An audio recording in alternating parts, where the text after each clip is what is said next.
আসসালামু আলাইকুম ভাই, আপনার নামটা কি ভাই? মোহাম্মদ রবিউল ইসলাম ভাই কামরাঙ্গীর চর থেকে বুড়িগঙ্গা নদীর উপর দিয়ে উনি জিঞ্জিরায় নৌকা চালায়। তো ওনার নৌকার মধ্যে ভাসমান একটি দোকান দেখতে পাচ্ছি আমরা।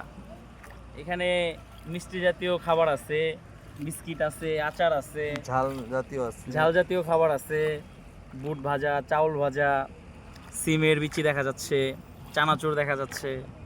ভাই এগুলো কত করে? গম ভাজা আছে। আচ্ছা আচ্ছা, কত করে এগুলো পিস? এই 10 টাকা প্যাকেট ভাই। 10 টাকা প্যাকেট না? আচ্ছা আমার কাছে আরো আইটেম আছিল, এখন আজকে আমি দেরি করে কাজে আইছি তো অনেক মাল আনি নাই। আচ্ছা আচ্ছা আচ্ছা আচ্ছা। আমাদের আমাদের সাথে চাও আনেন না? ও ফেলাছে চা বুরানি। এই বিক্রি কেমন হয় এটা? আপনার ভ্রাম্যমান দোকান। কাছে কিনা হয় মাঝিরা খায়, যাত্রীরা খায়। আচ্ছা আচ্ছা যারা ওরে মনে চাইলে চা খেতে পারে। আচ্ছা আচ্ছা। তো আমাদের সাথে আছে আমাদের বড় ভাই শামীম ভাই, আছে আমাদের পলাশ ভাই। তো দোকানটি দেখে আসলে সত্যিই খুব ভালো লাগলো। আমরা এখন জিঞ্জিরা পার হচ্ছি, জিঞ্জিরা ঘাটে যাচ্ছি আর কি।